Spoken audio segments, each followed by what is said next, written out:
하나님 말씀은 사도행전 28장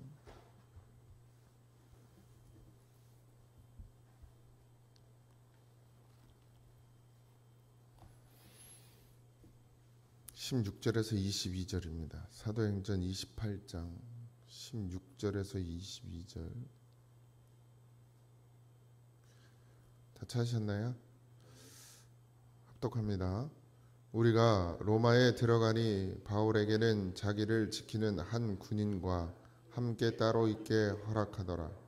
사흘 후에 바울이 유대인 중 높은 사람들을 정하여 그들이 모인 후에 이르되, 여러분 형제들아, 내가 이스라엘 백성이나 우리 조상의 관습을 배척한 일이 없는데 예루살렘에서 로마인의 손에 죄수로 내주바 되었으니 로마인은 나를 신문하여 죽일 죄목이 없으므로 석방하려 하였으나 유대인들이 반대하기로 내가 마지못하여 가이사에게 상소함이요 내 민족을 고발하려는 것은 아니니라.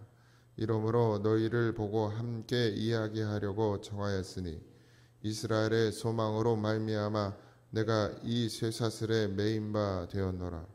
그들이 이르되 우리가 유대에서 내게 대한 편지도 받은 일이 없고 또 형제 중에 누가 와서 내게 대하여 좋지 못한 것을 전하든지 이야기한 일도 없느니라. 이에 우리가 너의 사상이 어떠한가 듣고자 하니 이 파에 대하여는 어디서든지 반대를 받는 줄 알기 때문이라 하더라. 아멘. 할렐루야.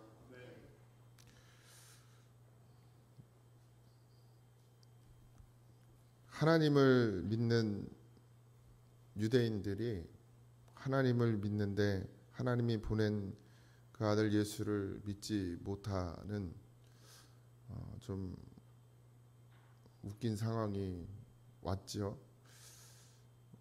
그들은 왜 예수님을 하나님의 아들로 인정하지 못하고 받아들이지 못하고 믿지 못했는지, 그렇게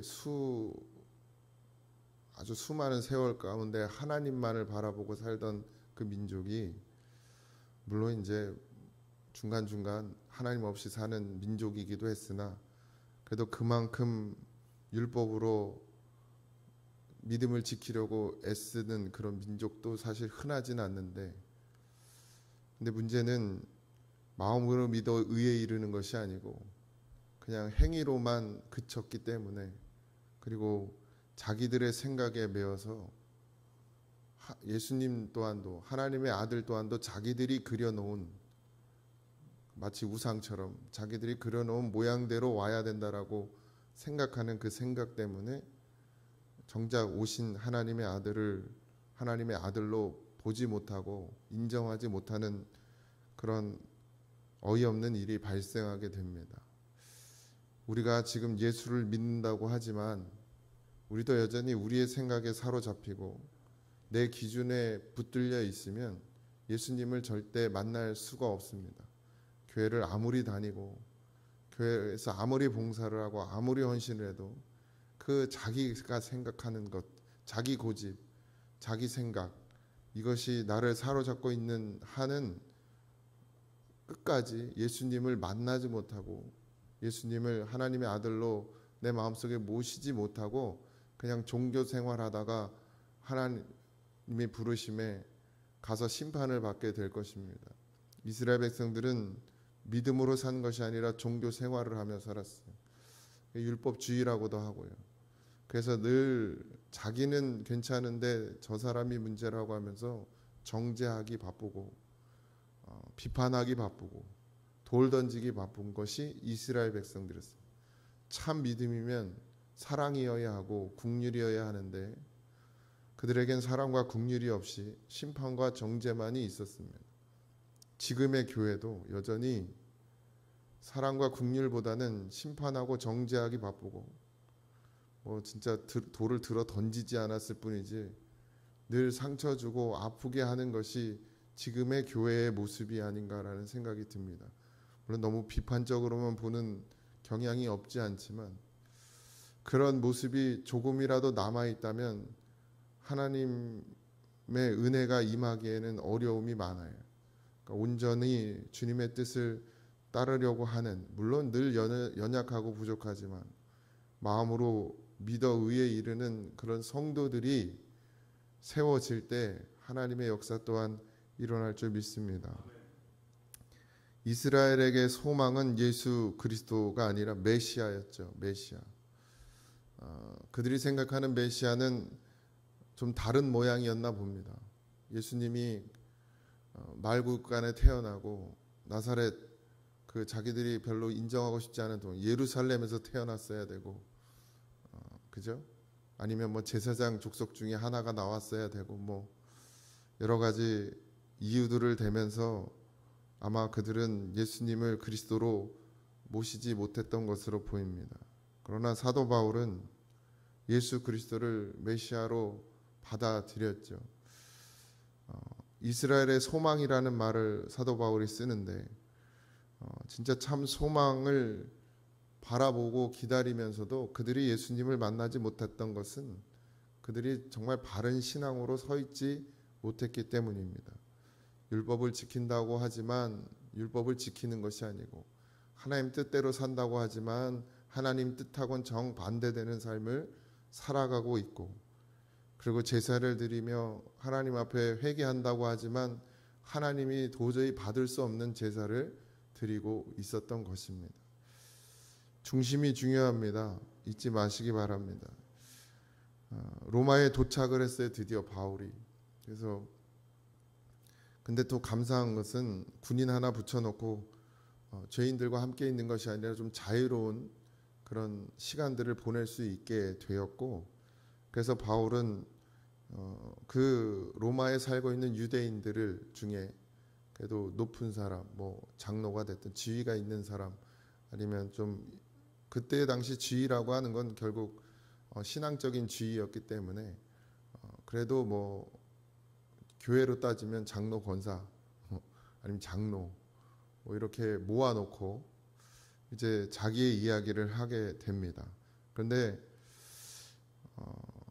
바울에 대해 아무것도 아는 것이 없었어요. 지금 이 로마에 사는 유대인들은.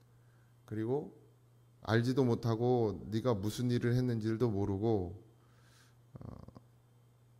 그렇게 이야기를 하게 됩니다. 바울은 자기가 어떤 일을 당했고 지금 어떤 상황이라는 것을 그들에게 설명하면서 난 우리 민족에게 폐를 끼치고 싶은 것은 아니다. 상소라는 말은, 그러니까 내가 억울하다고 저 반대편이 잘못한 거라고 이야기하는 것이다 보니까 유대인들이 나를 죽이려고 하고 나를 해하려고 했기 때문에 그 고소한 사람들을 다시 고소하는 일이 발생한 것이죠. 그렇지만 나는 그럼에도 불구하고 내 억울함, 그러니까 내가 죄인이 아니고 내가 전하는 것이 잘못된 것이 아니라는 것을 변론하고 싶은 것뿐이지 나를 고소한 유대인들을 같이 고소하고 싶은 생각은 없었다, 이런 이야기를 지금 전하면서 바울은 늘 그랬죠. 항상 어디를 가든 유대인들을 먼저 구원하고 싶어 했고, 그래서 유대인들에게 먼저 복음을 전했고, 근데 항상 그들은 잘 듣지를 않았죠. 그 자기에게 가득 차 있는 그들이 말하는 신앙의 그런 고집 때문에 복음을 들으려고 하지 않았어요. 이 지금의 교회도 마찬가지입니다. 신앙생활을 오래 하면 오래 할수록 말씀을 더 못 들어요. 그 이유가 뭐냐면 내가 그동안 쌓아온 그 신앙의 기준이라는 게 생겨요. 말씀이 기준이 돼야 되는데 내 생각이 기준이 되는 거예요. 말씀으로 나를 온전히 거듭나게 해야 하는데 그 말씀을 듣고 내가 생각하는 신앙으로 다시 재조립을 해요. 그래서 교수님들이 변화받기가 참 힘들어. 배운 게 하도 많아가지고 그 신학교 하는 교수님들. 우리 김성원 교수님은 그래도 아주 무난하신 분이지 다른 분들은 남의 말 절대 안 들어요. 다른 교수님들은 자기가 배운 게 맞다는 거죠. 그러니까 뭐 복음을 듣기가 더 어려운 거예요. 물론 다라고 할 수는 없지만 많은 교수님들이 그렇죠. 왜? 복음 전하는 목사님들보다 자기들이 더 똑똑하고 더 많이 알거든요. 그러니까 말씀을 들을 수가 없죠. 그 밑에서.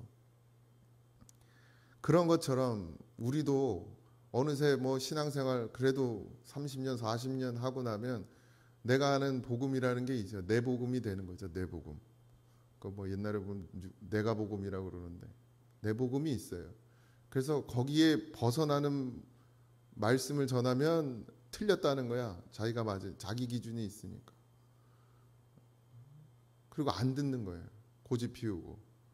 그리고 이게 부서지고 싶지 않은 거죠. 왜? 내가 3, 40년을 내가 이게 옳다고 생각하고 믿어온 그게 틀렸다고 말하니까 이거 뭐 용납이 안 되는 거죠. 근데 말씀은 요렇지가 않아요. 말씀은 이렇죠. 한계가 없습니다. 우리가 생각하는 것 그게 세상의 전부가 아니고 말씀의 전부가 아니죠. 물론 그렇다고 해서 잘못된 말씀을 전하면 안 되고 예수 그리스도가 아닌 것을 전하면 안 되죠. 근데 예수 그리스도 안에서 여러분들이 알고 여러분들이 가지고 있는 것이 전부가 아니라는 것 또한 아셔야 됩니다. 그럼 또 제가 전하는 게 전부냐? 또 그것도 아니에요. 저도 그냥 일부분이죠. 일부분. 뭐가 맞다 틀리다가 아니라 다르다고 제가 늘 말씀드리잖아요. 다름을 인정해야 된다. 하나님이 저에게 주시는 말씀이 다르고 또 제 후에 오는 제 전에 목사님에게 준 것이 다르고 또 제 후에 오는 목사님에게 주는 게 다른 것뿐이에요. 그러나 복음에서 벗어나지만 않으면 되죠. 복음은 예수 그리스도니까요. 거기에서만 벗어나지 않으면 됩니다. 그런데 이 유대인들은 복음도 아니고 그저 자기들이 그동안 지켜왔던 조상들로부터 내려왔던 그 말이 신앙이라는 그 말이 그 율법이 그들을 꼭 묶어놓고 거기서 절대 벗어나지 못하게 만드는 과오를 범하게 됩니다. 어쨌든 그런데 그들은 약간은 호의적이었어요. 그래서 네가 어떤 사상을 전하고 있는지 우리가 듣고자 한다. 들어보고 얘기하겠다 이런 얘기죠. 아직 모르니까. 우리가 모르니까. 그런데 다만 들은 것은 어디서든지 반대를 받는 줄 알고 있다. 그러니까 유대인들 사이에서는 네가 전하는 그 말씀 복음이 늘 이렇게 반대되는 그리고 사람들에게 좀 외면당하는 그런 소리인 줄을 이미 그거 정도는 우리가 알고 있으나 네가 전하는 말씀이 어떤 것인지는 정확히 알 수 없으니 이제 듣고자 한다 이런 이야기를 합니다. 바울의 이제 로마에서의 사역의 시작입니다. 죄인의 모습으로 죄수의 모습으로 지금 복음을 전하고 있죠. 하나님은 어떤 모습이어야 되는 것이 아니고 어떤 중심이어야 되냐는 거예요. 우리가 뭐 어떤 모양이어든 상관없어요. 뭐 가난해도 상관없고 미천해도 상관없고 뭐 직업에 그런 것을 따지지 않고 어떤 모양 우리의 겉모습을 따지지 않고 하나님은 우리를 사용하십니다. 주의 도구로 사용하십니다. 근데 누굴 사용하느냐? 드려지는 자를 사용해요. 하나님 다 쓰고 싶죠. 근데 말을 안 들으면 어떻게 쓸 수가 없어요. 근데 사도 바울은 한 번의 그 주님을 만나는 체험과 그 후에 여러 가지 말씀들을 통해서 그가 변화되고 주님을 따라할 수 있는 믿음 안에 섰고 그래서 주님이 말씀하시면 그대로 순종했던 것 그것이 사도 바울이 끝까지 죽기까지 주님 앞에 쓰임 받았던 이유입니다. 여러분도 주님을 만났어요. 그리고 계속해서 말씀을 들으며 하나님의 뜻을 우리가 분별합니다. 그럼에도 불구하고 분명히 하나님은 우리에게 각자에게 주시는 사명이 있는데 그걸 잘 감당하고 있는지 그건 여러분들이 알 일입니다. 뭐 교회에서 뭐 한다고 그래서 안 나오면 사명 감당 안 하는 게 아니고 그런 걸로 판단할 수 있는 문제는 아니에요. 뭐 내일 이제 대청소할 건데 그날 나오면 사명 감당하는 거고 그날 안 나오면 사명 감당 안 하는 거고 게으른 거고 이렇게 판단할 수 있는 문제가 아닙니다. 그런 문제가 아니에요. 각자에게 하나님이 주시는 사명이 있어요. 복음의 사명이죠. 그걸 잘 감당해내느냐는 여러분들의 몫이고 저도 그건 여러분들을 판단할 수 없어요. 여러분도 저를 판단할 수 없듯이 저도 여러분들을 판단할 수는 없습니다. 왜냐하면 하나님은 그 사람의 모양대로 그 사람의 성품대로 그 사람의 그 중심의 마음대로 하나님이 쓰시는 것이기 때문에 누가 더 크게 쓰임받는다 더 작게 쓰임받는다 이건 있을 수 없어요. 그냥 다만 여러분들 각자가 하나님 앞에서 하나님이 주시는 그 사명을 발견하고 그 사명을 잘 감당해내는 것 그것은 하나님과 여러분과의 관계이지 저는 그저 그냥 말씀을 전할 뿐이고 복음을 전하고 주의 길로 인도하는 일을 감당하는 것뿐이지 제가 여러분들을 이렇게 저렇게 판단할 수 있는 문제는 아닙니다. 그러나 중요한 것은 하나님 앞에서예요. 우리가 늘 하나님 앞에서예요. 사람 앞이 아닙니다. 제 앞에 담임 목사 앞에서도 아니고 오직 하나님 앞에서 우리가 어떻게 서 있느냐 늘 그것을 점검하고 그리고 기도하고 내가 부족함을 느끼면 하나님 앞에 몸부림치고 그래서 주님 나도 감당할 수 있는 힘을 달라고 주님의 뜻을 이해할 수 있고 주님의 뜻을 알 수 있는 그런 은혜와 성령의 지혜를 달라고 자꾸 기도하시면 반드시 하나님이 우리에게 말씀하시고 우리를 하나님의 뜻대로 사도 바울을 인도해 가듯 그렇게 여러분 각자의 삶을 인도해 주실 줄 믿습니다. 오늘도 그런 하루가 되기를 주님의 이름으로 축원합니다. 기도하겠습니다. 이스라엘에게 소망 기다려왔던 메시아 예수 그리스도를 보지 못하는 아버지 하나님 미련한 자가 되지 말게 하시고 우리에게도 소망은 주님뿐입니다. 아버지 하나님 말로만 아니라 삶으로 주님을 만나고 주님을 나타내고 그렇게 살아가는 우리가 될 수 있도록 우리를 축복해 주시옵소서. 하나님 하늘의 은혜가 우리에게 임하여야 우리가 이 모든 것을 감당할 줄 믿습니다. 하나님께서 역사해 주시고 믿음으로 구원받은 자의 삶을 살아내는 주님을 닮은 자로 살아가는 주님이 가신 길을 걸어가는 우리가 되게 하여 주옵소서. 모든 것 감사합니다. 오늘 하루도 늘 함께 하시고 동행하여 줄 것을 믿고 예수님의 이름으로 기도하옵나이다. 아멘. 하늘에 계신 우리 아버지여 이름이 거룩히 여김을 받으시오며 나라의 유하옵시며 뜻이 하늘에서 이루어진 것 같이 땅에서도 이루어지이다. 오늘날 우리에게 일용할 양식을 주옵시고 우리가 우리에게 죄진 자를 사하여 준 것 같이 우리 죄를 사하여 주옵시고 우리를 시험에 들게 하지 마옵시고 다만 악에서 구하옵소서.